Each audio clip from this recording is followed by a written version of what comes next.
اعوذ باللہ من الشیطان الرجیم، بسم اللہ الرحمن الرحیم۔ خواتین و حضرات، السلام علیکم ورحمۃ اللہ وبرکاتہ و مغفرتہ۔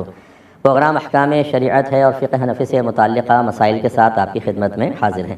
ایک اور کویشچن تھا کہ ایک خاتون کوئی دوا استعمال کرتی ہیں جس کے باعث ان کے حیض رک گئے ہیں، کبھی 3 مہینے میں آتے ہیں، کبھی 6 ماہ کے بعد آتے ہیں۔ اگر وہ دوا چھوڑ دیں تو گمان ہے کہ پھر نارمل وے میں حیض آئیں گے۔ اب اگر اس عورت کی عدت کا وقت آ جائے، فرض کر لیں، تو وہ عدت کیسے گزاریں گی؟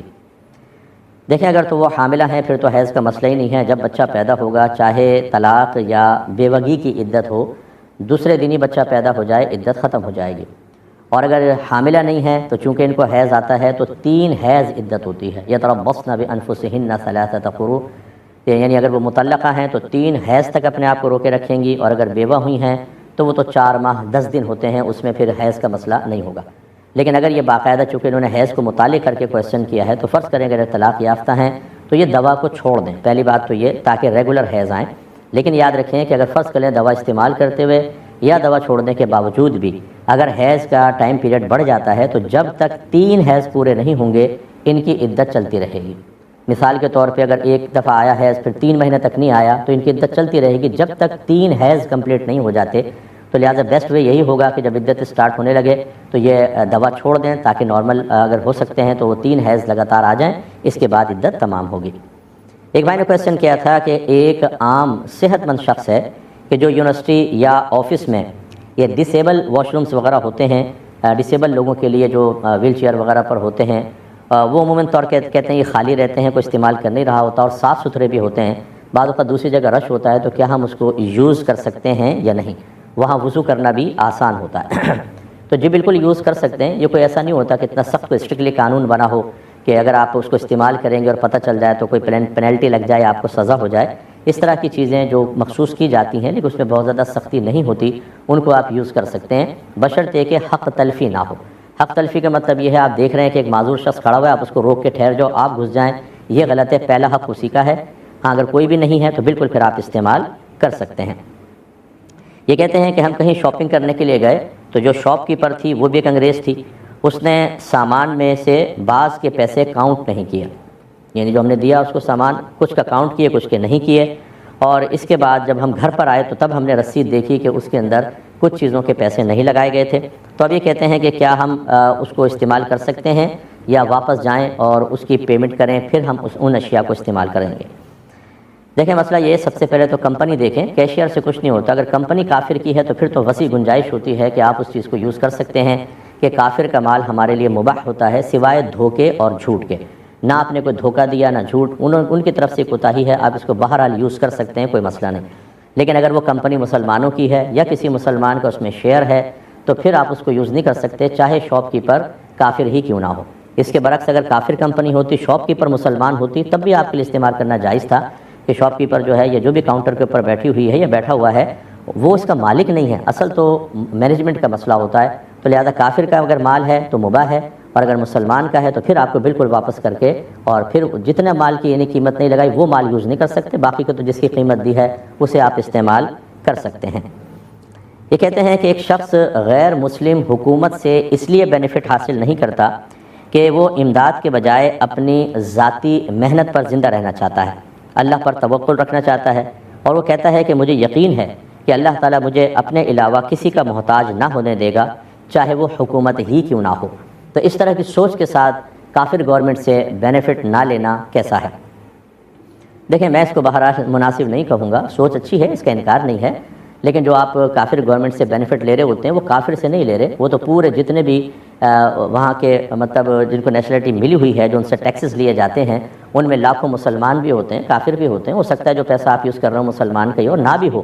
تو جیسے ابھی آپ کو بتایا کہ کافر کا مال ہمارے لیے مباح ہے سوائے دھوکے اور جھوٹ کے۔ جب ایک چیز آپ کو حاصل ہو رہی ہے تو اس بینیفٹ سے آپ فائدہ اٹھائیے۔ آپ کون سا مانگ رہے ہیں؟ یعنی کوئی ذلت کی بات ہوتی، ہاتھ پھیلانا پڑتا، تب تو ایسا کچھ بھی نہیں ہے، تب ممانعت ہوتی۔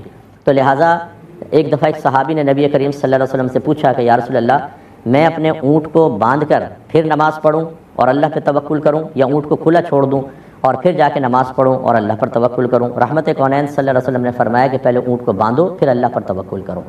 یعنی اس سے نتیجہ نکلا کہ کوشش توکل کے منافی نہیں ہے، ذرائع اور اسباب اختیار کرنا، یہ کس نے کہا توکل کے منافی ہے؟ میں بڑی معذرت کے ساتھ یہ جملے کہہ رہا ہوں، وہ بھائی ڈس ہارٹ نہ ہوں کہ جب تک آپ نے دین نہ سیکھا ہو، اگر آپ صوفی بننے کی کوشش کریں گے تو دنیا کا بھی نقصان ہوگا اور آخرت کا بھی نقصان ہوگا۔ پہلے دین سیکھیں۔ حضرت عمر فاروق رضی اللہ تعالیٰ عنہ کو سرکار نے کچھ دینا چاہا، مال وغیرہ آپ نے منع کیا، سرکار نے فرمایا کہ عمر جو بغیر مانگے ملے اسے نہ روکو، منع نہ کرو، اس کو لے لو۔ تو حضرت عمر فاروق رضی اللہ تعالیٰ عنہ نے لے لیا۔ اور یہ آپ نے کیسے حسن ظن قائم کر لیا کہ مجھے یقین ہے کہ اللہ تعالیٰ مجھے کسی کا محتاج نہیں ہونے دے گا، آپ اتنے اللہ کے محبوب ہیں، اتنے ہی پیارے ہیں، یا اللہ تبارک و تعالیٰ جیسا آپ اللہ سے گمان رکھ رہے ہیں اس گمان کو پورا کرنے کا پابند ہے۔ اللہ تعالیٰ نے دیکھیں نبی کریم صلی اللہ علیہ وسلم نے بھی ظاہری طور پر صحابہ کرام کے تحائف کو قبول کیا ہے، ان کی دی ہوئی امداد کو، بظاہر جو چندے تھے جو سرکار صلی اللہ علیہ وسلم ترغیب دی تھی غریب صحابہ کے لیے، ان کو قبول کیا ہے۔ تو ہم یہ تو نہیں کہیں گے کہ معاذ اللہ میرے آقا صلی اللہ علیہ وسلم اس کے محتاج تھے، لیکن یہ ہماری تعلیم کے لیے ہے۔ تو اس میں یہ کہاں سے آپ نے، یعنی اگر اللہ تعالیٰ چاہتا تو کہ آپ نے حبیب سے کوئی معجزہ ظاہر کر کے زمین کو سونے اور چاندی کا نہ بنا دیتا، کر دیتا، لیکن سرکار نے ظاہری اسباب کو اختیار کیا۔ اسی طریقے سے اولیاء اعظام اور اسی طرح پوری دنیا میں ایک دوسرے سے مدد کا معاملہ جاری و ساری رہتا ہے۔ تو اس لیے یہ سوچنا، اور پھر دیکھیں ایک آیت دیکھیں، اللہ تعالیٰ فرماتا ہے ان تنصروا اللہ ینصرکم، اگر تم اللہ کے دین کی مدد کرو گے اللہ تعالیٰ تمہاری امداد فرمائے گا۔ تو اللہ کے دین کی مدد کرنے کا کیا مطلب ہے کہ اللہ تعالیٰ محتاج ہے؟ لیکن نہیں ہے، وہ ہمارے لیے فائدے کے لیے، لیکن اللہ تعالیٰ نے پھر بھی دین کا کام ہمارے سپرد کر دیا حالانکہ وہ غیر محتاج ہے۔ تو اسی سے آپ اندازہ کریں کہ یہ کوئی قاعدہ قانون نہیں ہوتا کہ آپ اگر ذہن بنا لیں گے کہ اللہ تعالیٰ مجھے کسی کا محتاج نہ کرے تو نہیں کرے گا۔ ہزارہ اولیاء نے دوسروں سے مدد دی ہے، اللہ تعالیٰ محتاجی کو بعض اوقات متوجہ کر دیتا ہے۔ لہٰذا بہتر یہ ہے کہ آپ بینیفٹ لیں، اپنے لیے آسانی پیدا کریں، اور کچھ نہیں تو لے کر کسی غریب مسلمان کو صدقہ کر دیں، یہ تب مسلمان کو فائدہ تو پہنچ جائے گا، چھوڑنے کا کیا فائدہ ہے؟ اللہ تعالیٰ سمجھ کی توفیق عطا فرمائے۔ ایک کالر ہمارے ساتھ ہیں، پہلے کال لیں گے۔ السلام علیکم۔ وعلیکم السلام ورحمۃ اللہ وبرکاتہ۔ جی بھائی۔ جی مجھ سے میرے 2 کوشچنز ہیں۔ جی پہلا یہ ہے کہ مجھ سے میری نا پھپھو کی ڈیتھ ہوئی، تو ان کے جو ہسبینڈ اور بیٹے تھے نا، ان کا یہ کہنا تھا کہ ہم نے ان کو اپنے قبرستان میں دفن کریں گے، جبکہ میرے والد اور چاچا والد جو تھے ان کا یہ کہنا تھا کہ یہ ہماری سسٹر ہے تو ہم ان کو نا اپنے قبرستان لے جائیں گے، وہاں پر دفن کریں گے۔ تو اس بات پر نا دونوں کے درمیان کافی اختلاف ہو گیا، تو اب فی الحال ان کو نا وہیں دفن کیا گیا جہاں پر ان کے بیٹے اور ہسبینڈ چاہتے تھے۔ تو مجھ سے اب پوچھنا یہ تھا کہ ان دونوں میں سے حق پر کون تھا، اور اب اگر ان کو دوبارہ میت کو وہاں سے نکالنے کا کوئی ارادہ رکھتا ہو تو اس کا کیا حکم ہوگا؟ ٹھیک ہے۔ اور دوسرا یہ پوچھنا تھا کہ مجھ اگر کوئی عامل کسی کو تعویذ دینے کے بعد یہ کہے کہ آپ نے اس کو پہننے کے بعد نہ تو نماز جنازہ میں شرکت کرنی ہے، نہ آپ میت والے گھر جا سکتے ہیں، اور نہ ہی قبرستان جا سکتے ہیں، اگر آپ گئے تو اس کا اثر ختم ہو جائے گا اور آپ زیادہ بیمار ہو جائیں گے، تو مستقل اس کا کیا شرعی حیثیت ہے؟ ٹھیک ہے، اور میں عرض کرتا ہوں۔ ایک اور کالر ہیں۔ السلام علیکم۔ السلام علیکم۔ السلام علیکم۔ جی وعلیکم السلام۔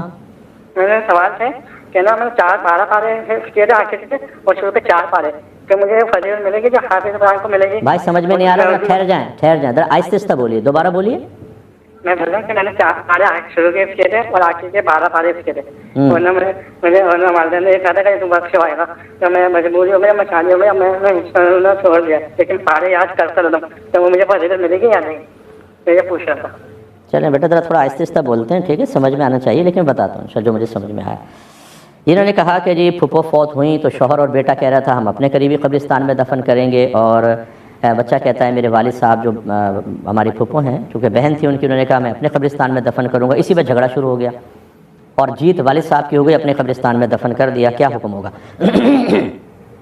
دیکھیں پہلی بات تو یہ ہے کہ نبی کریم صلی اللہ علیہ وسلم نے ارشاد فرمایا کہ لڑکی پر سب سے زیادہ حق اس کے ماں باپ کا ہوتا ہے، لیکن جب شادی ہو جائے تو سب سے زیادہ حق شوہر کا ہوتا ہے۔ تو جب ماں باپ کا حق شوہر کے حق کے سامنے مغلوب ہو جاتا ہے تو بھائی کا حق کہاں رہا؟ تو پہلی بات تو یہ کہ قبرستان تو کوئی حق کی بات ہے ہی نہیں کہ جی میری بہن ہے تو میرا حق ہے کہ میں قبرستان کے پاس دفن کروں، شوہر کہے میرا حق ہے۔ میں نے پہلے بھی آپ کو بتایا تھا کہ حق اس ذمہ داری کا نام ہے جو اللہ تبارک و تعالیٰ کسی ایک ذات کے پیش نظر دوسرے پر لازم کرتا ہے۔ جیسے ماں باپ کا حق کا مطلب کیا ہے کہ ماں باپ کی بہت سی ایسی چیزیں ہوتی ہیں کہ بچوں پہ لازم ہوتی ہیں کہ وہ ماں باپ کو دیں یا ان کا خیال کریں، تو وہ ماں باپ کا حق کہلاتا ہے۔ تو پہلے تو اگر حق آپ کو ثابت کرنا ہے تو پہلے قرآن و حدیث سے ثابت کرنا ہوگا کہ اللہ تبارک و تعالیٰ نے بھائی کو یہ ذمہ داری دی ہے کہ وہ بہن کو اپنے قریبی قبرستان میں دفن کرے، اور اس طرح شوہر صاحب بھی ذرا ثابت کریں کہ اللہ نے ذمہ داری مجھے دی تھی بیوی کے معاملے میں کہ میں قریبی قبرستان میں دفن کروں۔ اور جب ایسا نہیں ہے تو اس کا مطلب ہے آپ کا حق بھی نہیں ہے۔ جب حق نہیں ہے لیکن آپ کہہ رہے ہیں میرا حق ہے، تو آپ ناحق کو حق کہہ رہے ہیں، اور حق کہنے کا مطلب ہی یہ ہے کہ یہ اللہ تعالیٰ کا حکم ہے، سمجھ لیں یہ اللہ نے ذمہ داری دی ہے، اور جب ایسا نہیں ہے تو آپ اللہ رسول پر جھوٹ باندھنے والے ہو گئے۔ تو آپ کے والد صاحب نے بھی اللہ پر جھوٹ باندھا، رسول پر جھوٹ باندھا، قرآن پر، اسلام پر جھوٹ باندھا، اور آپ کے جو پھپھا تھے انہوں نے بھی، دونوں کو اللہ کی بارگاہ میں کامل توبہ کرنی چاہیے، اور معذرت کے ساتھ کہ یہ ان کو نتیجہ نکال لینا چاہیے اور سمجھ لینا چاہیے کہ جہالت کے ساتھ جب انسان کسی کام میں کودتا ہے تو اپنے آپ کو بہت بڑے بڑے گناہ کبیرہ میں مبتلا کر کے اللہ تعالیٰ کی بارگاہ میں مزید نامقبول بنا لیتا ہے، اور اپنے لیے آخرت کی گرفت کا سامان پیدا کر دیتا ہے۔ تو اگر یہ دو حضرات میں ایگو نہ ہو، انانیت نہ ہو، تو میری یہ کلپ سنا دیں تاکہ توبہ کا موقع ملے، اللہ کی بارگاہ میں گڑ گڑا کے توبہ کریں کہ اللہ تعالیٰ ہم نے نادانستہ طور پر تیری طرف ایک جھوٹ کو منسوب کر دیا، ہمیں معاف فرما دے۔ دوسری بات یہ ہے کہ جب ایک دفعہ مردہ دفن ہو جائے تو پھر اس کو دوبارہ بغیر کسی سخت ضرورت کے باہر نکالنا شرعاً جائز نہیں ہے، تو لہٰذا یہ کوئی ایسی ضرورت نہیں ہے۔ اب ٹھیک ہے اگر والد صاحب نے فتح حاصل کر لی اور بہت بڑے قلعے فتح کر لیے اور اپنے دل کو مطمئن کر لیا، تو اب رہنے دیں، وہیں پر اپنی پھوپھی کو رہنے دیں، نہ نکالیں، اور زیادہ اذیت تکلیف ہے اور خلاف شرع امر ہوگا، لیکن بہرحال توبہ ان دونوں کو کرنی ہوگی۔ ایک مختصر سا بریک لیں گے، ہمیں یقین ہے آپ ہمارے ساتھ ہی رہیں۔ بسم اللہ الرحمن الرحیم۔ اللہ تبارک و تعالیٰ کے پاکیزہ ترین نام سے آغاز کرتے ہیں جو بہت مہربان نہایت رحم والا ہے۔ یہ کویسچن کیا تھا ایک بھائی نے کہ تعویذ کسی عامل صاحب نے دے دیا ہے، اور وہ کہتے ہیں کہ اس تعویذ کو پہن کر نہ تو آپ کسی میت والے گھر میں جا سکتے ہیں، نہ جنازے میں شرکت کریں، نہ قبرستان میں جائیں، ورنہ اس کا اثر ختم ہو جائے گا اور جو بیماری یا مسئلہ ہے آپ کا قائم رہے گا۔ کیا حکم شرع ہے؟ بالکل خلاف شرع بات کہی ہے جس نے بھی کہی ہے۔ ایسے عامل سے کہیں کہ بتائیں کہاں لکھا ہے قرآن و حدیث میں، یا آپ ایک نئی شریعت وضع کر لیتے ہیں۔ اپنے پاس سے اس طرح کی قیودات اس لیے لگائی جاتی ہیں تاکہ ایک تو بھاگنے کا موقع مل جائے کہ جب آپ کہیں یار آپ کے تعویذ نے اثر نہیں کیا تو کہتے ہیں تم نے ضرور میری شرائط نہیں مانی ہوں گی اس لیے ایسا ہوا ہے، اور اگر آپ کہیں کہ میں نے ساری شرائط پر عمل کیا ہے تو پھر کہتے ہیں نہیں وہ ایک اور حملہ کر دیا ہے سامنے والے نے، وہ تو دفاع ہو گیا تھا، پھر دوبارہ حملہ کیا، دوبارہ کاٹ کرنی پڑے گی۔ تو اس طرح کی باتیں کرتے ہیں، تو یہ بالکل غلط چیز ہوتی ہے۔ میں عاملین سے بھی گزارش کرتا ہوں خدا را شریعت کے اندر دست اندازی کرنے کی کوشش نہ کریں، یہاں تو کوئی آپ کی گرفت نہیں کرے گا کیونکہ آپ مضبوط ہیں، آپ اپنی لچھے دار باتوں سے کسی کو اپنے قابو میں کر سکتے ہیں۔ آپ ہمارا بھی رد کر سکتے ہیں کہ ان مولویوں کو کیا پتہ جی، یہ روحانی باتیں ہوتی ہیں، ہم لوگوں کو معلوم ہے، لیکن میدان معاشر میں جب آپ کی گرفت ہوگی نا، پھر میں آپ سے کویسچن کروں گا، اگر اللہ نے موقع دیا، ہمیں بھی موقع دیا، تو ہم آپ سے کویسچن کریں گے بتاؤ کہاں ہے تمہاری روحانیت۔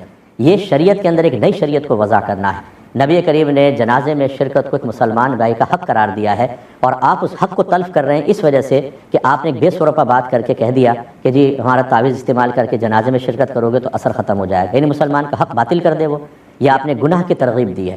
تو ایسے عاملین کے پاس ہرگز نہ جائیں جو اس طرح کی بے سروپا اور ناجائز قسم کی شرائط لگائیں۔ عامل کے پاس جانا منع نہیں ہوتا، میں مطلقاً منع نہیں کرتا، وداؤٹ اینی کنڈیشن منع نہیں کرتا۔ جو نمازی ہیں، پرہیزگار ہیں، ظاہر شرع کے مطابق ہے، داڑھی رکھی ہوئی ہے، نیک پرہیزگار ہیں، شریعت کے مطابق سب بات بتاتے ہیں، ضرور جائیے، چلیں ایک سہارا ہے، ورنہ مشکل کشا تو میرے رب کی ذات ہے، وہی تمام مسائل حل کرنے والی ہے۔ لیکن اگر آپ اللہ تعالیٰ پر مکمل کامل بھروسہ کر کے اسی سے استغاثہ یا فریاد کرنے میں تھوڑی سی اپنے باطن کے اندر کمی محسوس کرتے ہیں تو سہارا یا وسیلہ اختیار کرنے میں کوئی حرج بھی نہیں ہے۔ لیکن آپ اگر اس طرح کے لوگوں کو چھوڑ کر دوسروں کے پاس جائیں گے تو گمراہ بھی ہوں گے، تباہ ہوں گے، اور ایمانیات پر بھی فرق پڑے گا۔ لہذا اس عامل کے پاس تو نہ جائیں، بالکل خلاف شرع انہوں نے بات کہی ہے۔ اور آپ تعویذ پہنے اگر پہننا چاہیں اور جنازے میں شرکت کریں، میت کے گھر میں جائیں، قبرستان جائیں، مجھے بتائیے یہ جو غیبی معاملات ہوتے ہیں نا کہ اگر آپ چلے گئے تو اس کا اثر زائل ہو جائے گا، یہ کوئی ظاہر میں تو نظر نہیں آئے گا کہ نیلا نیلا ماحول ایک دم ہرے میں بدل گیا تو جی اثر ہو گیا، دیکھیں نظر تو آتی نہیں، غیبی امر ہے، اور غیب یا تو اللہ جانتا ہے یا اس کے بتائے سے رسول جانتے ہیں، یہ عاملین کو کیا پتہ۔ میں بار بار یہ کہتا ہوں کہ اپنی آپ ایسے کوئی عامل کہے نا آپ جاؤ گے تو اثر ختم ہو جائے گا، آپ کہیں یہ تو غیبی معاملہ ہے، اچھا یہ بتاؤ میری جیب میں کیا ہے، بتاؤ میں کیا کھا کر آیا ہوں، بتاؤ میری اس والی پاکٹ کے اندر کون سا رومال ہے، کپڑے والا ہے، تولیے والا رومال ہے، پوچھ کر دیکھیں، ناراض ہو جائیں گے۔ بھائی جب آپ کو اتنا پتہ ہے کہ غیبی امر کہ اگر تعویذ پہن کے قبرستان چلے گئے تو اثر ختم ہو جائے گا، یہ بھی بتاؤ ذرا، اور اس میں صفر ہو جائیں گے۔ ان کو کچھ نہیں معلوم ہوتا، یہ خواہ مخواہ تک بندیاں کرتے ہیں اور اس قسم کی باتیں آپ کو نفسیاتی طور پر مروب اور متاثر کرنے کے لیے کرتے ہیں۔ خدا را ان بزنس کو نہ چلائیں، ورنہ اسی طرح گمراہ کر کے لوگوں کو تباہ کر دیا، ضعیف الاعتقاد کر دیا، ان بیچاروں کو اللہ سے دور کر کے اپنے گرد جمع کر کے ان بے سروپا باتوں کے اندر لگا دیا، اور ہر چیز کے اندر آنکھ بھی پھڑک رہی ہے تو جادو عامل صاحب نے کہا تھا، دانت میں درد ہے تو کسی نے تعویذ کروا دیا دانت میں درد ہے، یعنی وہ اللہ کی طرف سے آزمائش، صبر، تحمل، اس کی رضا پہ راضی رہنا، سب چیزیں ختم، اب ان چیزوں کے اندر لگا دیا۔ اتنی بات تو آپ کو سمجھنی چاہیے کہ یہ گمراہی کا راستہ ہے، ہدایت کا نہیں ہے۔ بچے نے کہا کہ میں نے 4 سپارے شروع کے اور آخر کے تقریباً 12 سپارے حفظ کیے ہیں، اور جو مجھے سمجھ میں آیا وہ کہہ رہے ہیں باقی اب چھوڑ دیا ہے میں نے، تو کیا میں گناہ گار ہوں گا یا نہیں ہوں گا؟ دیکھیں، اگر کوئی ایک مرتبہ پورے قرآن کو حفظ کرنے کا ارادہ کرتا ہے تو اس پر پورا قرآن یاد کرنا واجب نہیں ہو جاتا۔ لہذا اگر آپ دقت محسوس کر رہے ہیں، جیسے 4 سپارے شروع کے 12 آخر کے، اور اب آپ کے پاس ٹائم نہیں ہے، مصروفیت زیادہ ہو گئی، حافظہ کمزور ہو گیا، بعض اوقات شادی ہو جاتی ہے، بیوی ہے، بچے ہیں، بعض اوقات تو آدمی کو پارٹ ٹائم جاب کرنی پڑتی ہے، تنگی وقت، قلت فرصت ہے، تو ایسی صورت میں بس جتنا یاد کیا ہے اس کو آپ یاد رکھیں، کیونکہ وہ نہیں بھولنا چاہیے۔ باقی مزید اگر نہیں بھی کیا تو آپ بالکل گناہ گار نہیں ہوں گے، اور اس میں کوئی تشویش کی بات نہیں ہے۔ ایک بھائی نے کویسچن کیا تھا کہ اگر کوئی شخص عمر میں ہم سے 6-7 سال بڑا ہو، لیکن وہ بار بار ایسی باتیں کریں جس سے لگتا ہے کہ یہ ہم پر طنز کر رہا ہے اور ہماری گرفت کرنے کی کوشش کر رہا ہے، تو کیا بغیر گالی گلوچ کے صرف اس نیت کے ساتھ ہم اس کو سمجھانے کے لیے لہجہ کچھ سخت کر سکتے ہیں کہ بھائی ہم کمزور دل نہیں ہیں، بزدل نہیں ہے کہ تم بار بار ہم پر طنز کرو، تو کیا یہ چیز صحیح ہے یا نہیں ہے؟ دیکھیں، ہو سکتا ہے کہ آپ جس بات کو طنز سمجھ رہے ہوں وہ طنز نہ ہو اور آپ کا گمان ہو، تو یہ خواہ کی بدگمانی بھی نہ کریں۔ لیکن اگر آپ کو اس کی عادت مستمرہ یعنی لگاتار دائمی عادت پتہ ہے کہ ایسی چیزوں کو پکڑ پکڑ کے طنز کرتا رہتا ہے، تو طنز کرنے کے لیے اگر وہ کر بھی رہا ہے تو لہجہ سخت کرنے کی کیا ضرورت ہے؟ آپ پیار محبت سے کہتے ہیں کہ یار دیکھو یہ ٹونٹنگ نہ کرو، اس طرح طنز نہ کرو، دل آزاری ہوتی ہے، تکلیف ہوتی ہے، اور بعض اوقات تمہارا درد یہ طنز جو ہے ہمارے اندر غصہ پیدا کرتا ہے، تو دل چاہتا ہے کہ سختی سے تم پر بات کریں اور اس سے جھگڑا بڑھے گا، خدا را آپ ایسا نہ کریں۔ تو یہ سخت لہجہ کرنے کا کوئی فائدہ نہیں ہے۔ اگر آپ سخت لہجہ کریں گے تو کیا وہ طنز ختم کر دے گا؟ وہ اور کرے گا طنز، پھر آپ لہجہ سخت کریں گے، پھر شیطان یہاں نہیں رہنے دے گا، دونوں کو اپر لیول پر لائے گا، حتیٰ کہ جھگڑا کروا دے گا۔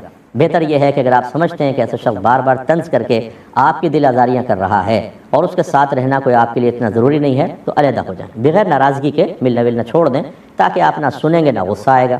لیکن اگر وہ بہت ہی قریبی آدمی ہے، جیسے کلاس فیلوز ہوتے ہیں، بعض اوقات کوئی قریبی رشتہ دار ہوتے ہیں، روزانہ ہی ملاقات ہوتی ہے، تو یہی طرز اختیار کریں کہ قوت برداشت کو بڑھائیں، لہجہ سخت نہ کریں، ریکویسٹ کر دیں کہ بھئی آپ ایسا نہ کریں۔ اچھا، جو کر رہا ہے اس کے لیے میری گزارش ہے کہ یہ طنز کی عادت بہت ہی گندی عادت ہوتی ہے، یہ سامنے والے کی شدید دل آزاری کا سبب بنتی ہے، سامنے والا ڈپریس ہو جاتا ہے، اور بعض اوقات اس قسم کے جملے ذہن میں بیٹھ جاتے ہیں اور آدمی تنہائی میں بھی بار بار ان کو یاد کر کے تکلیف محسوس کرتا رہتا ہے۔ تو ایسے بھائی بہنوں سے میری گزارش ہے کہ یہ جب خود طنز کر رہے ہوتے ہیں ان کو کچھ محسوس نہیں ہوتا، جب انہیں کہیں کہ آپ یہ طنز کر رہے ہیں، کہتے نہیں میں تو نارمل بات کی تھی، لیکن کوئی ان کو ایک طنز کر دے تو ایسا پھٹ پڑتے ہیں کہ کچھ انتہا نہیں۔ یار آپ کو خود تو یہ عادت ہے کہ جس کو چاہتے ہیں آپ سب کے سامنے طنز کر کے ان کے دل کے ٹکڑے ٹکڑے کر دیتے ہیں، لیکن یہی کام جب آپ کے ساتھ ہوا تو آپ ہائپر ہو گئے۔ ایسا کیوں ہے؟ اس لیے اپنی عادت بھی سمجھنی چاہیے، بار بار خلاف شرع کسی کے لیے باعث تکلیف بننا کوئی اچھی بات نہیں ہے، تو ایسے بھائی بہنوں کو بھی ذرا درس حاصل کرنا چاہیے۔ ایک کالر ہیں، پہلے کال لیتے ہیں۔ السلام علیکم۔ وعلیکم السلام۔ مفتی صاحب میرا سوال ہے کہ اگر پیسے والدین کے ہوں تو کیا زکوٰۃ اس سے اولاد ادا کر سکتے ہیں یا والدین کو ہی ادا کرنی ہوگی؟ یعنی والدین کے پیسے آپ کے پاس بطور امانت ہیں؟ نہیں، پیسے والدین کے پاس ہی ہیں۔ کس کے پیسے ہیں وہ؟ مطلب والدین کے پیسے ہیں، کیا اس پہ زکوٰۃ اولاد ادا کر سکتی ہے یا والدین خود ادا کریں گے؟ ٹھیک ہے بیٹا، ٹھیک ہے۔ اور دوسرا سوال ہے، اگر کوئی خاتون رمضان کا روزہ اس نیت سے چھوڑ دے کہ اسے حیض آنا ہو اس دن، جبکہ سحری میں نہ آیا ہو بلکہ دن کے کسی حصے میں آیا ہو، تو کیا حکم ہوگا؟ یعنی بچی کو گمان ہے کہ مجھے دن میں آ جائے گا حیض تو پہلے چھوڑ دے روزہ، یہ؟ جی۔ اور میرا تیسرا سوال ہے، بولے بولے۔ شخص کوریئر کمپنی میں کام کرتے تھے اور اکثر پارسل دوسرے شہروں کے ہوتے تھے تو وہ پارسل واپس نہیں بھجواتے تھے، وہ اوپن کر کے رکھ لیتے تھے، جبکہ گھر والے منع بھی کرتے تھے۔ اب انہوں نے جاب تو چھوڑ دیا مگر وہ سامان اب بھی ان کے گھر میں جیسے موجود ہے، اس میں کچھ مہنگی چیزیں بھی ہوتی تھی، تو کیا حکم ہوگا؟ اچھا، میں بتاتا ہوں انشاءاللہ۔ ایک اور کالر ہیں۔ السلام علیکم۔ یہ لے لیتے ہیں، کہتی ہیں کہ والدین کے پاس پیسے ہیں لیکن بچے کہ چلو والدین اپنے پیسے نہ ادا کریں، ان کی طرف سے زکوٰۃ دے سکتے ہیں کہ نہیں؟ دیکھیں، یہ طریقہ بالکل شریعت کے مطابق نہیں ہے۔ ایک تو یہ ہوتا ہے نا کہ بھئی آپ کسی اور کی طرف سے زکوٰۃ دے سکتے ہیں کہ نہیں، اس کا صحیح مطلب یہ ہے کہ مثال کے طور پہ میں زکوٰۃ ادا کرنا چاہتا ہوں، ٹائم نہیں ہے، میں نے کسی کو کہا یار پیسے لے جاؤ میری طرف سے زکوٰۃ ادا کرنا، یعنی وکیل بنا دوں میں، تو وہ میری طرف سے زکوٰۃ ادا کر رہا ہے، یہ تو ٹھیک ہے۔ اور ایک ہے کہ پیسہ میرے پاس ہے اور میں کہوں یار میں پیسہ نہیں خرچ کر رہا، مثلا اگر میری 50,000 زکوٰۃ بن رہی ہے، تم اپنے پیسوں سے میری زکوٰۃ کو ادا کر دو، اگرچہ ادائیگی تو اس میں بھی ہو جائے گی، لیکن صحیح بات یہ ہے کہ اپنے ہی پیسے سے ادا کرنا چاہیے، کیونکہ اللہ تبارک و تعالیٰ نے جب کسی کو مال دیا ہوتا ہے تو بسا اوقات اس میں ایک غریب کا حق بھی رکھتا ہے، جس کو میں دوسرے الفاظ میں کہوں تو یوں ہوتا ہے کہ اللہ تعالیٰ کسی کا پیسہ ہمیں دے دیتا ہے اور ایک امانت کے طور پہ، اور فرماتا ہے بے اپنے مال میں سے اب اس کا پیسہ اس تک پہنچا دو، کیونکہ اللہ نے جس کو ہم پہنچائیں گے زکوٰۃ اس کی قسمت میں پہلے وہ مال لکھا ہوتا ہے۔ اب اگر میں اپنے مال سے اس کو ادا نہیں کرتا، کوئی دوسرا کر رہا ہے، تو جو اس غریب کا حق میرے مال میں تھا کم از کم اس مال سے تو نہیں نکلا، حالانکہ دینا چاہیے تھا۔ دوسرا زکوٰۃ کی فرضیت کا بڑا سبب ہے دل سے بخل کو دور کرنا، کنجوسی کو دور کرنا۔ بخل ایک قلبی کیفیت کا نام ہے۔ جب یہ کیفیت ہم پر طاری ہوتی ہے تو جس مقام پر مال کو، اللہ کی نعمت کو خرچ کرنا چاہیے، چاہے وہ اللہ رسول کے حکم کے مطابق ہو یا ہماری ضرورت کے مطابق خرچ کرنا بہت ضروری ہے، انسان مال کی محبت میں وہاں خرچ کرنے سے مال کو روک دیتا ہے۔ اس کیفیت کا نام بخل ہوتا ہے اور یہ حرام اور گناہ کبیرہ ہے۔ جب آپ ہی پیسہ ادا کرتے رہیں گے اور ماں باپ اپنے پیسے کو پاس رکھیں گے تو بتائیں یہ بخل کی کیفیت کم ہوگی یا بڑھے گی؟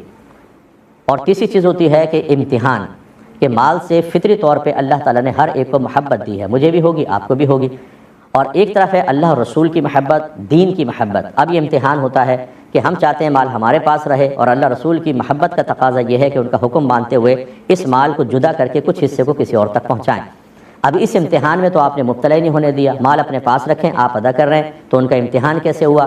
امتحان ایسے ہی ہوتا ہے کہ بعض اوقات تو مال کی محبت غالب آتی ہے اور انسان زکوٰۃ ادا نہیں کرتا، اللہ رسول کی محبت کو مغلوب کر دیتا ہے، اور کوئی ایسا ہوتا ہے جو کہتا ہے کہ نہیں، اللہ رسول کا حکم سراخوں پر، مال سے محبت ہے لیکن خوش دلی سے ادا کر دیتا ہے۔ یہ امتحان میں پاس ہوا اور پہلے والا فیل ہو گیا، آپ نے تو اس امتحان میں مبتلا نہیں ہونے دیا۔ اس لیے یہ ہمدردیاں اچھی نہیں ہوتی۔ ماں باپ سے کہیں اپنے پیسے سے زکوٰۃ ادا کریں، وہ ادا کر لیں، پھر آپ ویسے ہی احسان کرتے ہوئے کبھی 10,000 کبھی 5,000 کبھی وہ کر کے چاہیں تو زکوٰۃ کو پورا کر دیں، ماں باپ کو دے دیں، ان کو لیکن ادا کرنے دیں۔ اور یہی ریکویسٹ میری شوہر حضرات سے ہے کہ جن کی ازواج زیور لے کر بیٹھی ہوئی ہیں اور شوہر کہتے ہیں میں ادا کر دوں گا تم رہنے دو، بھائی کیوں آپ کہتے ہیں ایسا؟ انہیں خود ادا کرنے دیں نا، ان کو زیور بیچنے دیں، ذرا امتحان لیں ان کا کہ وہ اللہ رسول کی خاطر زیور بیچ کر زکوٰۃ ادا کرتی ہے کہ نہیں کرتی، کیا دل پہ بوجھ تو نہیں بن جاتا؟ کیا ان کو ایسا تو نہیں لگتا کہ ہمارا دل ہی باہر نکل رہا ہے؟ کیا ان کو ذہن پہ وہ ڈپریس تو نہیں ہو جاتی؟ کیفیت بخل ان کو گھیر تو نہیں لیتی کہ میرا پیسہ نکل رہا ہے میرے پاس سے، اللہ رسول کی محبت چھوڑو، مال کی محبت میں اپنے پاس رکھوں؟ تو پھر آپ اپنے ازواج کے ساتھ ہمدردی نہیں کر رہے، بہت بڑی دشمنی کر رہے ہیں۔ اس لیے ان کو خود ادا کرنے دیں، بولو خود اپنے پیسے سے ادا کرو، چاہے سونا بیچنا پڑے، چاہے اپنی سیونگ سے نکالو، زکوٰۃ مال تمہارا ہے، زکوٰۃ تم ادا کرو۔ یہ آزما کر دیکھیں، پھر آپ کو پتہ چلے گا کہ آپ کی زوجہ دینی معاملے میں اللہ رسول کی محبت کے شرعی احکام کو پورا کرنے کے سلسلے میں کس لیول تک ہیں۔ اسی طرح میری بہنیں جو سن رہی ہیں وہ بھی اپنے آپ کو اس آزمائش میں ڈالیں، یہی بہتر ہے۔ ایک مختصر سے آپ بریک لیں گے، ہمیں یقین ہے آپ ہمارے ساتھ ہی رہیں گے۔ بسم اللہ الرحمن الرحیم۔ بچے نے کویشچن کیا تھا کہ اگر کسی خاتون کو یہ گمان ہو کہ اگلے دن مجھے حیض آ جائے گا تو کیا وہ روزہ نہ رکھیں، سحری وغیرہ چھوڑ دیں، جیسے فرض کر لیں رمضان کا ہو تو؟ دیکھیں، اس گمان پر روزہ نہ رکھنا ٹھیک نہیں ہوتا، بلکہ ان کو روزہ رکھنا چاہیے۔ اب اگر اگلے دن حیض آ جائے تو وہ روزہ نہیں ہوگا، بس وہ روزہ نہیں ختم ہو جائے گا، اس کی بعد میں قضا کرنی ہوگی، لیکن وہ یہ نہ کریں۔ یہ ہو سکتا ہے بعض اوقات گمان ہوتا ہے کہ اگلے دن حیض آ جائے گا اور پتہ چلا سارا دن گزر گیا لیکن حیض نہیں آیا، تو خواہ روزہ قضا کرنے کا وبال سر پر ہوگا، اس لیے روزہ رکھنا چاہیے، اور حیض آ جائے تو بس پھر وہ ختم ہو جائے گا اور یہ گناہ گار بھی نہیں ہوں گے۔ انہوں نے کہا کہ کوئی کوریئر سروس میں کام کرتا تھا تو جو پارسل آتے تھے بعض اوقات گھر میں وہ اس کو اوپن کر لیا کرتے تھے اور آگے نہیں بھیجا کرتے تھے، ان میں قیمتی اشیاء بھی تھیں اور گھر والے منع بھی کرتے تھے لیکن وہ باز نہیں آتے تھے۔ اب کیا حکم شرع وہ سامان پاس پڑا ہوا ہے؟ دیکھیں، یقیناً یہ تو واضح بات ہے کہ وہ ایک امانت میں خیانت کے مرتکب ہوئے، اور ایسا شخص جو خائن ہوتا ہے وہ جہنم میں جاتا ہے اور جائے گا۔ نبی کریم صلی اللہ علیہ وسلم نے ارشاد فرمایا کہ لا ایمان لمن لا امانت لہ، اس شخص کا ایمان کامل نہیں کہ جو امین نہ ہو۔ تو یہ امین تھے کہ جو چیز آئی تھی اس کو اوپن کیے بغیر بے عینی اس امانت کو آگے پہنچائیں، لیکن وہ شیطان، لالچ، نفس کا غلبہ، مال کی محبت، دنیا کی محبت، فکر آخرت سے آزادی، نہ اللہ کی پرواہ، نہ رسول کی، نہ قرآن کی، نہ اسلام کی، نہ بری موت کی فکر، نہ عذابات قبر پیش نظر، نہ میدان محشر کی ذلت و رسوائی، نہ وہ آیات یاد ہیں جو پل صراط سے کٹ کٹ کے آدمی جہنم کی آگ میں گرے گا کیونکہ پڑھنے کی فرصت نہیں ہے، نہ جہنم کے تذکرے سننے کی فرصت۔ دینداروں سے نفرت نے اتنا ہمیں دین سے دور کر دیا کہ اب کوئی سمجھانے والی چیز ہی نہیں رہی، ذہن کے اندر خرافات، صرف دنیا اور غلط چیزیں بھری ہوئی ہیں، پاکیزہ چیزوں کا ورود ہی نہیں ہوتا۔ تو اس قسم کے پھر معاملات ہو جانا میرے نزدیک تو کوئی تعجب خیز بات تو نہیں ہے۔ یقینی سی بات ہے یہ تحفے ملیں گے جب آدمی اللہ رسول کی بارگاہ سے بھاگے گا تو انعام تو ملنے سے رہا، ولی تو بننے سے رہا۔ تو ان کو بتائیں، اگر ہمارا کلپ سنا سکتے ہیں کہ آپ نے حرام اور گناہ کبیرہ کیا، ایڈریسز سب کے اوپر موجود ہوں گے۔ اب یہ ایک ایک چیز ان کے مالکوں تک پہنچانا اور ان سے معافی طلب کرنا لازم ہے۔ جتنی چیزیں استعمال کر لی گئی ہیں اس کا تاوان بھرنا ہوگا، اب موجودہ قیمت کے مطابق وہ چیزیں لے کر یا اتنی رقم ان کے مالکان کو پہنچانا لازم ہے۔ اور اگر ایگو ہرٹ ہوتی ہے، اگر کہتے ہیں میں کیوں کروں، کیوں مشقت میں مبتلا ہوں، انجام میں بتا دیتا ہوں کہ میدان محشر میں آپ کو کھڑا کیا جائے گا، ان صاحب کو، اور جتنے لوگوں کے یہ مال نکالے تھے وہ سب کھڑے ہوں گے اور کوئی ایک چیز بھی چھپی نہیں رہے گی۔ پھر اللہ تعالیٰ پہلے ان کی نیکیاں نکال کر ان لوگوں کے نام اعمال میں ڈالے گا، اب وہ کس حساب سے ہوں گی یہ اللہ بہتر جانتا ہے کہ ایک پارسل کے بدلے کتنی نمازوں کا ثواب، کتنے روزوں کا ثواب اللہ تعالیٰ دیتا ہے، کتنے صدقات کا ثواب ان کو دیتا ہے، یہ اللہ کے ثواب دید پر ہے، لیکن نیکیاں نکال کر ان کے نام مال میں ڈالی جائیں گی، اور پھر اگر حساب کتاب پورا نہیں ہوگا تو ان کی برائیاں نکال کر اس کے نام مال میں ڈال دی جائیں گی۔ اب نیکیاں نکل گئیں، ادھر برائیاں رہ گئی تھیں، پھر ان کی برائیاں بھی ڈال دی گئیں، تو نیکیاں ختم، برائیوں کا انبار، پھر انہیں جہنم میں ڈال دیا جائے گا۔ یہ ہو سکتا ہے جنت میں چلے جائیں، اور اس کے بعد اگر اللہ تعالیٰ راضی رہا تو جتنے عرصے 1000 سال، 10,000 سال، 50,000 سال جہنم کی آگ میں جلنے کے بعد پھر باہر نکلنا نصیب ہوگا۔ اور اگر خدا نخواستہ انہوں نے ان کاموں کو حلال سمجھ کر کیا تھا تو یہ حرام قطعی کو حلال سمجھنا ہے، پھر تو یہ دار اسلام سے خارج ہو گئے۔ اگر تجدید ایمان کر کے نہیں گئے تو پھر کافر مریں گے اور پھر ہمیشہ ہمیشہ کے لیے جہنم ہوگی۔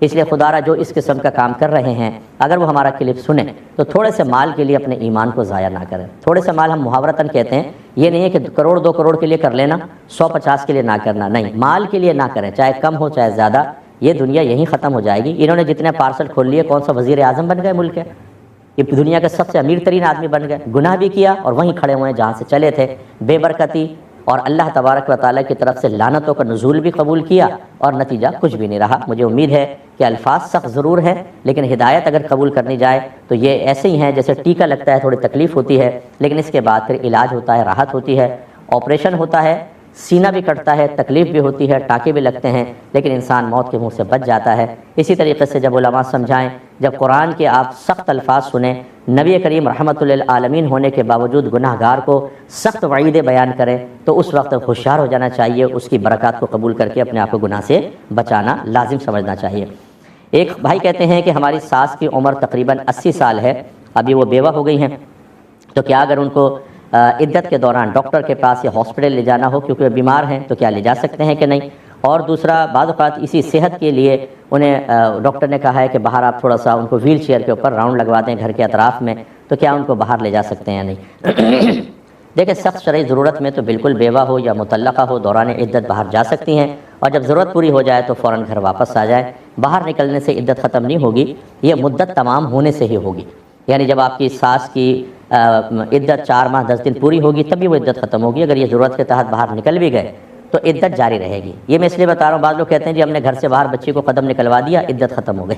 قدم باہر نکالنے سے کوئی تعلق نہیں، تو ضرورت کے تحت جا سکتی ہیں، لیکن یہ جو باہر گھمانے کا مسئلہ ہے، میرا مشورہ یہ ہے کہ کسی ایسا نہ کریں، دروازے کے پاس کوئی کھڑکی ہے اس کو کھول دیں تاکہ تازہ ہوا آئے اور وہ کمرے میں رہیں۔ اس کے لیے باہر نکلنا اس مناسب نہیں ہے۔ ویسے بھی دیکھیں، نہ وہ واک کریں گی نہ وہ اور کچھ ہے، آپ انہیں ویل چیئر چلانی ہے تو ان کو فزیکلی طور پہ تو ایسا کوئی فائدہ نہیں ہے سوائے اس کے کہ تر و تازہ ہوا آئے گی۔ وہ اگر گھر کے اندر کوئی روم ایسا ہے کہ اس کی کھڑکی کے آگے آپ یہ ہوا ان کو دلوا سکتے ہیں تو گھر میں رہ کر دلوائیں، یہی ان کے لیے بیسٹ ہے۔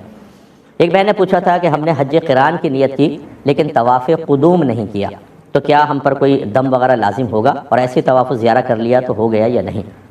دیکھیں کہ طواف قدوم سنت ضرور ہے قارن کے لیے، لیکن اس کے ترک پہ کوئی دم لازم نہیں ہوتا، نہ اس سے حج کی تکمیل میں کوئی فرق آئے گا، نہ اگر اس کو نہیں کیا تو طواف زیارہ کی ادائیگی میں کوئی فرق آئے گا۔ بہرحال آپ کو کرنا چاہیے تھا، لیکن اگر نہیں کیا تو پھر کوئی مسئلہ نہیں ہے، آپ کے دم لازم نہیں ہے اور طواف زیارہ اپنی جگہ بالکل ٹھیک ہے۔ ایک بھائی نے پوچھا تھا کہ کیا ایک خون آلود چھری سے ہم ایک سے زیادہ جانور ذبح کر سکتے ہیں، یعنی بھی ایک کاٹا اور اسی چھری سے پھر فوراً دوسرا کاٹ دیا؟ جی بالکل کاٹ سکتے ہیں، اس میں کوئی مسئلہ نہیں ہوتا۔ یہ کوئی مطلب ذبح کے لیے بالکل پاک چھری کا ہونا لازم نہیں ہے۔ طہارت ہر فعل کے لیے، ہر عبادت کے لیے ضروری نہیں ہوتی۔ ہاں، جیسے قرآن چھونے کے لیے طہارت لازم ہے، نماز پڑھنے کے لیے ہے، طواف کے لیے طہارت کرنی چاہیے، اسی طرح اور کوئی عبادت جیسے قرآن چھونے کے لیے اور حالت جنابت میں ہے تو پھر زبان سے پڑھنے کے لیے بھی طہارت ضروری ہوتی ہے، لیکن جانور ذبح کرنے کے لیے طہارت لازم نہیں ہے۔ تو لہٰذا اگر وہ چھری کے اوپر خون لگا ہوا ہے وہ ناپاک ہے، تو جب طہارت شرط ہی نہیں ہے تو اس سے آپ ذبح کریں گے تو بالکل جانور ذبح ہوگا اور آپ گناہ گار بھی نہیں ہوں گے۔ ایک بھائی نے فرمایا تھا کہ ہمارے یہاں 11ویں کا چندہ جمع کیا گیا ہے اور لنگر کے نام پر کہ 11ویں کا لنگر ہوگا، اس کا چندہ دیں، تو کیا اس لنگر کے جو پیسے جمع ہوئے ہیں اسی لنگر کے لیے برتن اور دسترخوان چاہیے وہ ہم خرید سکتے ہیں یا نہیں خرید سکتے ہیں؟ دیکھیں، مسئلہ یہ ہوتا ہے کہ چندے میں تخصیص ہوتی ہے۔ تخصیص کا مطلب یہ ہے ایک شے کو دوسری شے کے ساتھ خاص کر دینا، اس میں وقف نہیں ہوتا، تخصیص ہوتی ہے۔ تو جس چیز کے ساتھ اس چندے کو خاص کیا گیا اسی میں خرچ کر سکتے ہیں، اس کے علاوہ نہیں۔ لہذا اگر آپ نے کہا ہے کہ لنگر کے لیے، تو لنگر کا مطلب ہمارے نزدیک ہوتا ہے کھانا جو ایصال ثواب کے لیے بنایا جاتا ہے۔ اور بار بار ہم سمجھا دیتے ہیں جو نیازوں پر اعتراض کرتے ہیں، خدا را ذرا سمجھے، ایسے مسلمانوں کے اوپر الزام نہ لگائیں کہ یہ شرک کر رہے ہیں اور کفر کر رہے ہیں اور بدعت کر رہے ہیں۔ کھانا صرف اللہ کے لیے بنایا جاتا ہے، ثواب بھی اللہ ہی دے گا، مغفرت بھی اللہ ہی فرمائے گا، اسی کا قرب مقصود ہوتا ہے، کسی مخلوق کے لیے کام نہیں کیے جاتے۔ نیت بس یہ ہوتی ہے کہ اللہ تعالیٰ اس پر جو ثواب دے گا وہ ثواب ہم فلاں بزرگ کو بھی ایصال کر دیں گے، بس یہ ہوتا ہے۔ اب آپ نے اس کو بگاڑ کر یہ کر دیا کہ جی یہ غوث پاک کا قرب چاہتے ہیں، ان کے لیے کرتے ہیں، غیر اللہ کے لیے کرتے ہیں۔ بھائی نہیں کرتے، اللہ کے لیے کرتے ہیں۔ غیر اللہ کو تو صرف ثواب بخشنا مقصود ہوتا ہے، اس میں کون سی خرابی ہو گئی بتائیں؟ اصال ثواب تو سنت ہے، نبی کریم نے صحابہ کرام کو اجازت مرحمت فرمائی ہے، لیکن خواہ امت پر شرک کا حکم لگانا۔ تو بہرحال 11ویں شریف میں لنگر بنتا ہے جو سیدنا شیخ عبد القادر جیلانی رضی اللہ تعالیٰ عنہ کے ایصال ثواب کے لیے بنائے جانے والے کھانے کا نام ہے۔ جب آپ نے اسی کے نام سے چندہ لیا تو تخصیص ہوئی کہ خاص اسی کے لیے ہوگا چندہ، اب دسترخوان یا برتن اس میں شامل نہیں ہے، لہذا اس چندے سے آپ وہ چیزیں نہیں لے سکتے ہیں۔ اگر لینا چاہیں تو یا تو مستقل بنیاد پر علیحدہ ان کا ذکر کریں کہ ہمیں چندہ چاہیے کچھ لنگر کے لیے اور کچھ لنگر کے لیے برتن لانے، دسترخوان لانا ہے، اس کے لیے بھی آپ پیسے دیں، یا پھر کلی اختیار لیں کہ آپ ہمیں یہ لنگر کے لیے پیسہ دیں لیکن ہمیں کلی اختیار دے دیں کہ اس سے متعلقہ اور چیزوں کے اندر بھی ہم اس پیسے کو خرچ کر سکیں۔ تو کلی اختیار کے ساتھ جب آپ لیں گے تو پھر اس کی گنجائش نکلے گی اور آپ اس کو استعمال کر سکتے ہیں۔ ایک بھائی نے کویشچن کیا تھا کہ جس طرح ایک عام آدمی کو دیکھ کر نظر لگ جاتی ہے، یعنی سامنے فزیکلی طور پہ کوئی موجود ہو، تو کیا تصویر دیکھ کر بھی نظر لگ جاتی ہے؟ جی بالکل لگ سکتی ہے نظر، کیونکہ نظر کا مطلب کیا ہوتا ہے کہ بعض اوقات نظر کے اندر کچھ ایسے اثرات ہوتے ہیں جو سامنے والے میں سرائیت کر جاتے ہیں۔ تو ابھی چاہے فزیکلی طور پہ سامنے ہو، اور ہمارا بارہا کا مشاہدہ یہی ہے کہ جب کوئی ٹی وی پر ہوتا ہے، اب سامنے تو نہیں ہوتا لیکن اس کو دیکھتے ہیں اسے بھی نظر لگ سکتی ہے۔ تو اسی طرح تصویر پہ بھی، یعنی تصویر کو تو نظر نہیں لگے گی لیکن صاحب تصویر تک اس شخص کی نظر کے اثرات پہنچتے ہیں۔ اور ایسا نہیں ہے کہ ہماری نظر میں کوئی کمال ہے کہ وہ جا کے اثر کرتی ہے، یہ تو اللہ تبارک و تعالیٰ کے ازلی فیصلے ہوتے ہیں کہ کس کی نظر کا اثر دوسرے پر منفی طور پر پڑ جائے۔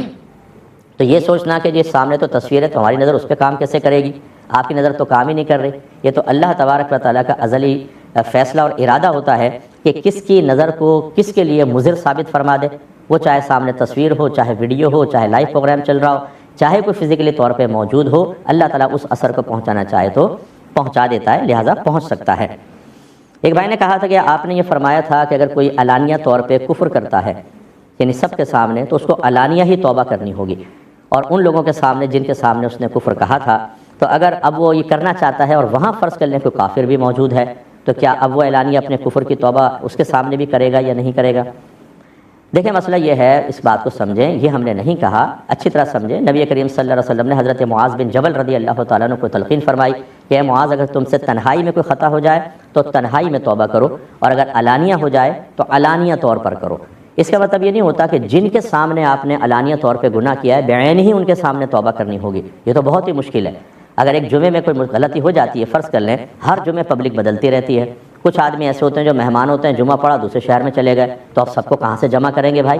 اصل مسئلہ یہ ہوتا ہے کہ اگر علانیہ طور پر گناہ ہوا ہے تو علانیہ توبہ کریں چاہے لوگ بدل جائیں۔ اچھا، علانیہ توبہ کیوں کروائی جاتی ہے؟ اگر آپ نے سب کے سامنے کلمہ کفر کہا تو لوگوں نے اس کو سمجھ لیا اور وہ بدگمان ہو جائیں گے، آپ کے پاس سے دور ہو جائیں گے، فتویٰ لگائیں گے کہ جس نے کفر کہا ہے۔ اب اگر آپ علانیہ توبہ نہ کریں، مخفی طور پہ توبہ کریں، توبہ تو یہ بھی قبول ہو سکتی ہے، اللہ تعالیٰ کی مرضی ہے قبول کرے نہ کرے، لیکن ان لوگوں کے دل سے بدگمانی کون دور کرے گا؟ اس لیے علانیہ کرنے کا حکم ہوا۔ اور اب چاہے وہ نہ بھی ہوں، جب آپ علانیہ کریں گے تو باتیں دور تک پہنچ جاتی ہیں کہ فلاں نے توبہ کر لی تو ان تک بھی پہنچ جائے گی، لہذا بعینی وہ آدمی ہونا ضروری نہیں ہے۔ اب چاہے کافر کے سامنے علانیہ گناہ ہوا تھا، کافر کے سامنے توبہ کرنی ہوگی، اجنبی کافر بھی آ جائے تب بھی کوئی فرق نہیں پڑے گا۔ اب اپنے میزبان کو اجازت دیں، کل انشاءاللہ 8 بجے دوبارہ آپ سے ملاقات کا شرف حاصل ہوگا۔ میری آپ سے مؤدبانہ گزارش ہے آپ ہمارے پروگرام کو پابندی سے دیکھیں اور کم از کم ایک نئے دیکھنے والے کو ترغیب ضرور دیں، آپ کے لیے بہت بڑا ثواب جاریہ ہوگا۔ اللہ تبارک و تعالیٰ عمل کی توفیق عطا فرمائے، آمین۔ وآخر دعوانا ان الحمد للہ رب العالمین۔